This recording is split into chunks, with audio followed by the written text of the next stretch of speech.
Hacia la mitad del siglo I antes de Cristo, en Hierápolis, una pequeña población griega, nació un personaje que, siendo todavía un adolescente y ya en Roma, fue esclavo de uno de los secretarios del emperador Nerón, un tal Epafrodito, que lo trataba muy mal. Se cree incluso que fue él quien le quebró una pierna y lo condenó a vivir cojo por el resto de sus días.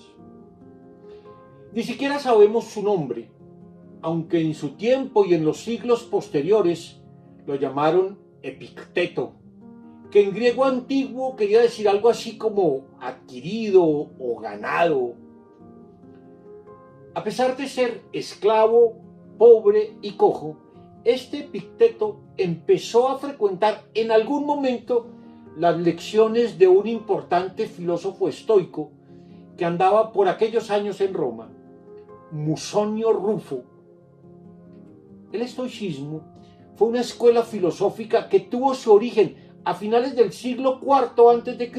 en Grecia, pero que luego se convertiría en la filosofía más importante del imperio, tanto por su influencia en el derecho romano y el posterior desarrollo del cristianismo, como porque grandes personajes del imperio romano, como Séneca, el preceptor de Nerón, y un siglo después, el propio emperador Marco Aurelio, fueron pensadores estoicos muy reconocidos. Cuando debía tener algo más de 40 años, en el año 93 después de Cristo, Epicteto tuvo que salir de Roma a causa de que el emperador Domiciano expulsó a los filósofos de la ciudad. Ya para entonces él era un hombre libre y pudo establecerse en Nicópolis, una ciudad situada a mitad de camino entre Italia y Grecia, que fue fundada por el emperador Augusto tras el triunfo en la batalla de Accio. Allí vivió Epicteto hasta el final de sus días, que debió ser entre los años 120 y 130 después de Cristo, dedicado a ser un maestro muy reconocido de los jóvenes de las mejores familias romanas. Epicteto nunca se casó ni tuvo hijos, pero alcanzó una gran fama como educador. Epicteto no escribió nada. Sin embargo, uno de sus discípulos, Flavio Arriano, que luego sería un importante político en la Roma imperial, fue recogiendo sus lecciones y más adelante las publicó bajo dos formas distintas. Por una parte, recopiló muchas de sus enseñanzas orales a manera de conversaciones que daba a sus discípulos en 4 libros que se conocen como sus disertaciones o pláticas. Por la otra, hizo una excelente síntesis de su pensamiento en una obrita de poco más de 50 capítulos, algunos de ellos muy breves, de solo 4 o 5 renglones. Esa obrita sería muy leída en los siglos posteriores bajo el nombre de Enquiridión. El término Enquiridión se forma a partir de la palabra griega heiros, que significa mano. Enqueiridion es algo que es manual, que siempre está a la mano, que es fácil de manejar. De hecho, a esta obra de Epicteto se le publica hoy muchas veces como manual o manual de vida, o incluso se le traduce como manual para la vida feliz. Y sí, se trata de algo manual, en un doble sentido, como un conjunto de instrucciones para hacer algo, en este caso para vivir una mejor vida, y como algo que debe estar siempre disponible, a la mano para ser consultado. De este arte de vivir que nos expone Epicteto en esta obra, sin duda la mejor síntesis del pensamiento estoico antiguo, nos ocuparemos a continuación.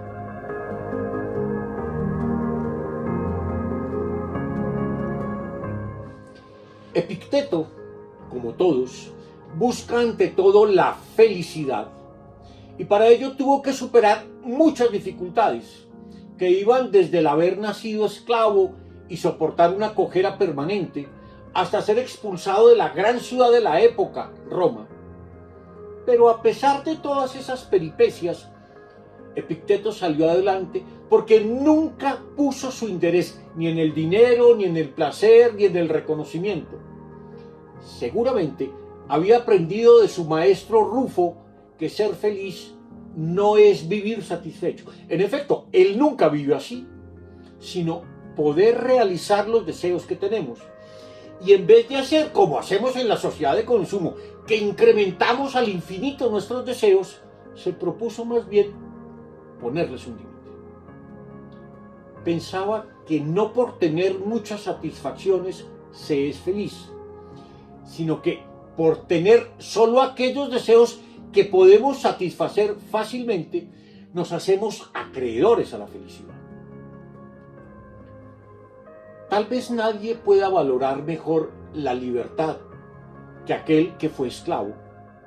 Epicteto no solo luchó para salir de la esclavitud, se esforzó y preparó estudiando filosofía estoica con Musonio Rufo, sino que además hizo a lo largo de toda su vida el intento por no dejar que su espíritu fuera esclavizado, como por tanto tiempo habían esclavizado su cuerpo. Y para ello lo mejor era no apegarse a los bienes materiales, ni a los placeres corporales, ni al reconocimiento de los demás, ni a los seres más queridos, padres, hijos, cónyuges, amigos, etc., y ni siquiera apegarse a la propia vida.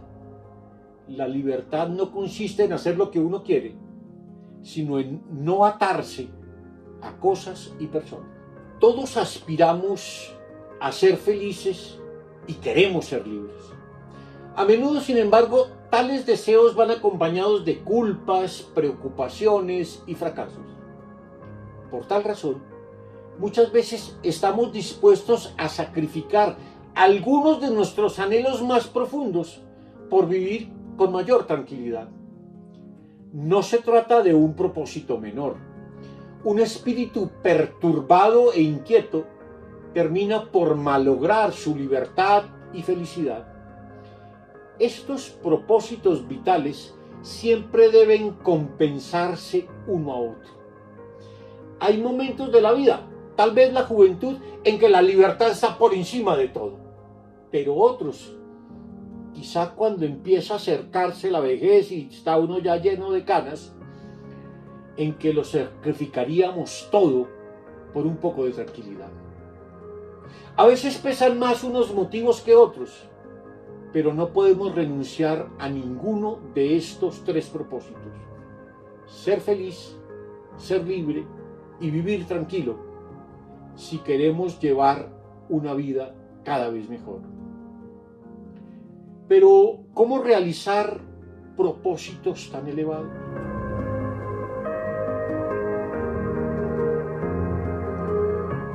Los filósofos estoicos siempre invitaron a sus discípulos y a todos los hombres, pues esta fue la primera gran filosofía de proyección universal. Los estoicos invitaron siempre a creer que no había mejor vida que aquella que mejor se adaptara al orden de la naturaleza. Por supuesto, esto implicaba no fijarse en nada artificial: el lujo, los excesos en la comida, la bebida o el sexo, y en general no ampliar los deseos más allá de las necesidades que tenemos como seres naturales. Vivir de acuerdo con la naturaleza es, sin duda, un ideal de vida respetable que ha inspirado a lo largo de siglos a muchos hombres. Pero ¿cómo empezar a trabajar en nosotros para lograr ese ideal? Epicteto nos propone al comienzo de su Enquiridión la siguiente regla para el manejo de nuestra vida. Entre todas las cosas que existen, hay algunas que dependen de nosotros y otras que no dependen de nosotros. Así, dependen de nosotros el juicio de valor, el impulso a la acción, el deseo, la aversión. En una palabra, todo lo que constituye nuestros asuntos. Pero no dependen de nosotros el cuerpo, nuestras posesiones, las opiniones que los demás tienen de nosotros, los cargos. En una palabra, todo lo que no son nuestros asuntos. Las cosas que dependen de nosotros son libres por naturaleza, sin impedimentos, sin trabas. Por el contrario, las cosas que no dependen de nosotros se hallan en un estado de sometimiento, de servidumbre, y nos resultan ajenas. La lista de cosas que no dependen de nosotros es muy precisa. El cuerpo, las riquezas, la opinión favorable de otros, los cargos de autoridad. Ninguna de ellas está en nuestras manos, pues simplemente no podríamos elegirlas. No hemos elegido el cuerpo que tenemos, ni podemos elegir ser ricos, aunque nos esforcemos tanto por ello. Tampoco dependen de nosotros la fama, el honor o el reconocimiento de otros, y menos aún tener un cierto cargo en el Estado o en una empresa. ¿Por qué?, se pregunta Epicteto.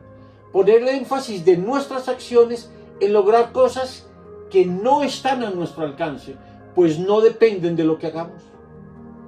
Eso nos hace infelices, serviles e intranquilos. Por el contrario, de nosotros depende una sola cosa: el modo como nos representemos a nosotros mismos lo que ocurre. Es decir, el modo como juzguemos y aceptemos o rechacemos las cosas que suceden. Lo que nos daña entonces no es que nos digan algo injusto o desagradable, sino que juzguemos como injusto o desagradable lo que alguien hizo con nosotros. Si manejáramos nuestros deseos, impulsos y juicios, evitaríamos que nos dañaran las cosas que ocurren y seríamos más libres al no depender de juicios ajenos. Recuerda, por tanto, dice Epicteto, que si consideras libres las cosas que por su propia naturaleza se hallan en un estado de sometimiento y crees que te pertenece lo que te es ajeno, tropezarás con innumerables obstáculos, caerás en la tristeza, en la inquietud, harás reproches tanto a los dioses como a los hombres. Sin embargo, si piensas que solo lo que te pertenece es tuyo y que aquello que es ajeno te es de verdad ajeno, entonces nadie podrá coaccionarte, nadie podrá obligarte a hacer nada, no harás más reproches, no formularás más acusaciones, no volverás a hacer nada contra tu voluntad, no tendrás más enemigos, nadie podrá perjudicarte y no sufrirás más perjuicios. Y agrega más adelante: lo que perturba a los hombres no son las cosas, sino los juicios que hacen sobre las cosas. Así, por ejemplo, nada temible hay en la muerte, solo el juicio que nos hacemos de la muerte, a saber que es algo temible, resulta temible. Así, cuando nos enfrentamos a alguna dificultad o nos sentimos inquietos o tristes, no deberíamos hacer responsable a otro, sino a nosotros mismos, es decir, a nuestros juicios. Solo aquellos que carecen de educación filosófica convierten a los demás en responsables del hecho de que uno sea desgraciado, mientras que los que inician su educación se hacen responsables ellos mismos, y los que la completan entienden que la responsabilidad no recae ni sobre los demás ni sobre sí mismos.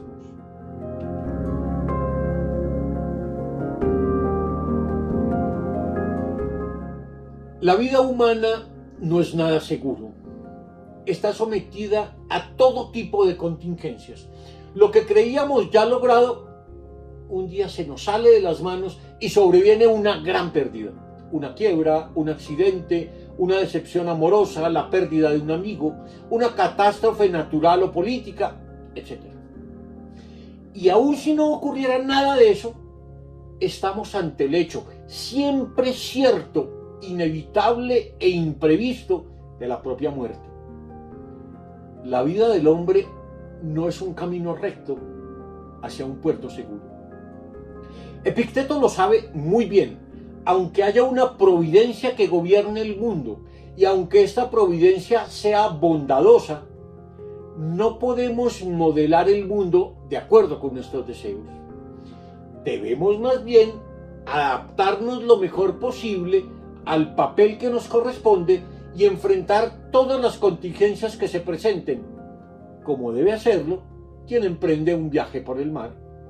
Y sobre todo, debemos comportarnos de la forma adecuada para no sucumbir a nuestras pasiones ni hacer daño a otros.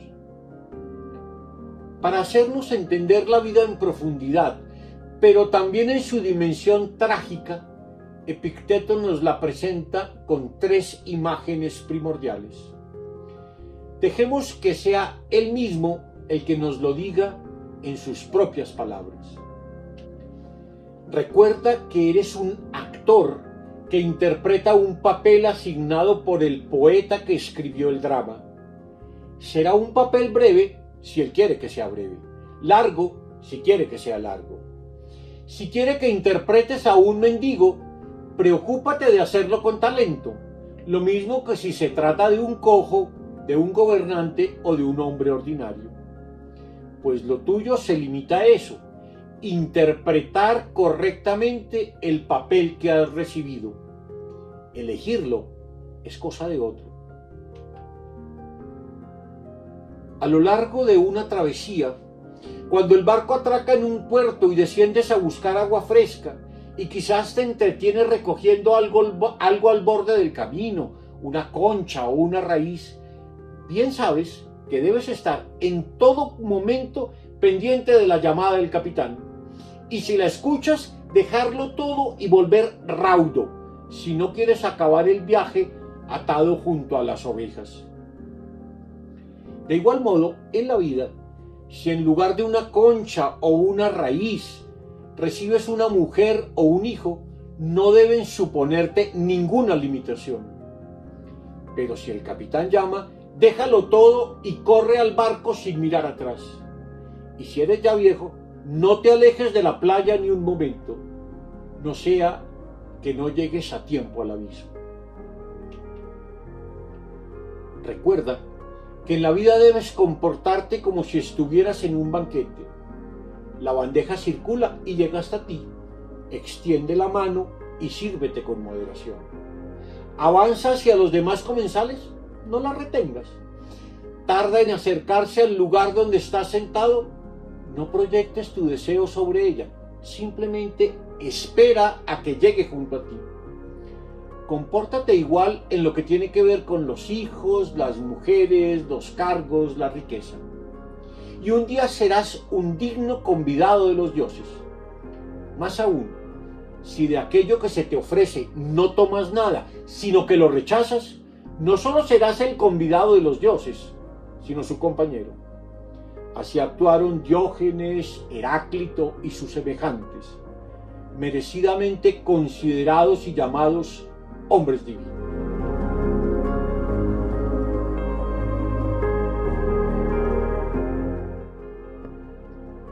Si la vida es pasajera, si es algo que nos fue dado pero que en cualquier momento podemos perder, ¿qué afán hay de poseer? ¿No resultará mejor concebir todo como prestado? ¿No nos evitaremos tal vez muchos dolores innecesarios si no nos aferramos a las cosas que tenemos e incluso a los seres a quienes más queremos? Es que hay algo que nos pertenece. No somos dueños de nada. Hasta la ropa que llevamos es prestada. ¿Acaso tenemos autoridad sobre la vida de alguien? De ninguna manera. La vida no nos pertenece, ni la de otros, ni la nuestra.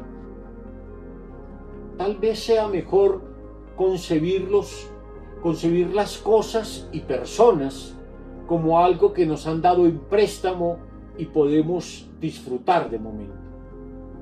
Sentiremos su pérdida como una devolución de lo que no nos pertenece. Dice Epicuro: no digas nunca respecto de una cosa, la perdí, sino la devolví. Ha muerto tu hijo, ha sido devuelto. Ha muerto tu mujer, ha sido devuelta. Han expoliado tus campos, también eso ha sido devuelto. Pero el que me los ha arrebatado es un bellaco. ¿Y a ti qué te importa a través de quién te lo reclaman, quienes te lo dieron? Durante el tiempo que te son dados, ocúpate de tus bienes como si fueran de otro, como hacen los viajeros en la posada.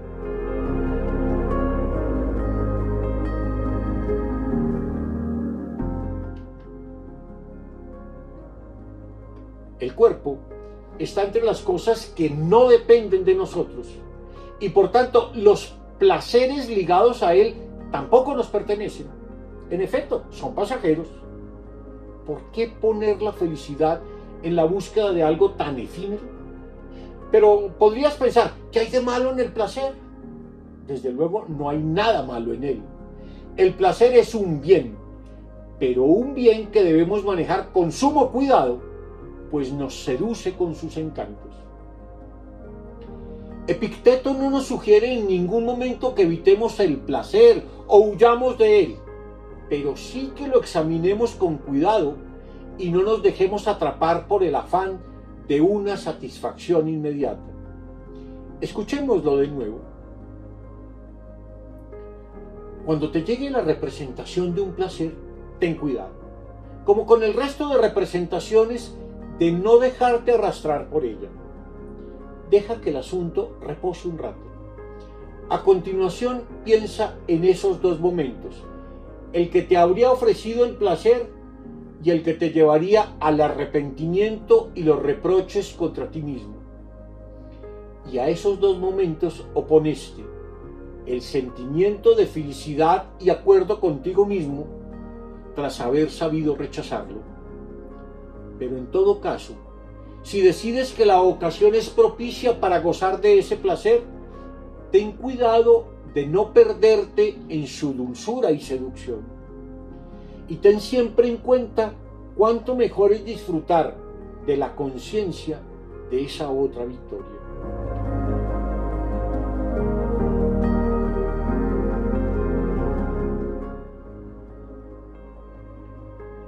El Enquiridión de Epicteto es un libro de filosofía práctica, de ética práctica.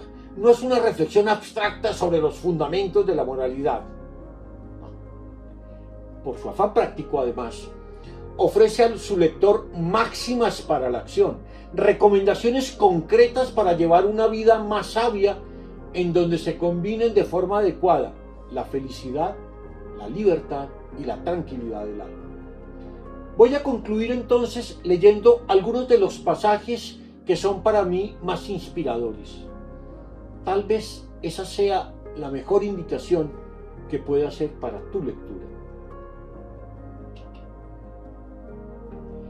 Ejercítate, por tanto, en añadir de entrada lo siguiente a cada representación dolorosa o triste que te venga a la cabeza.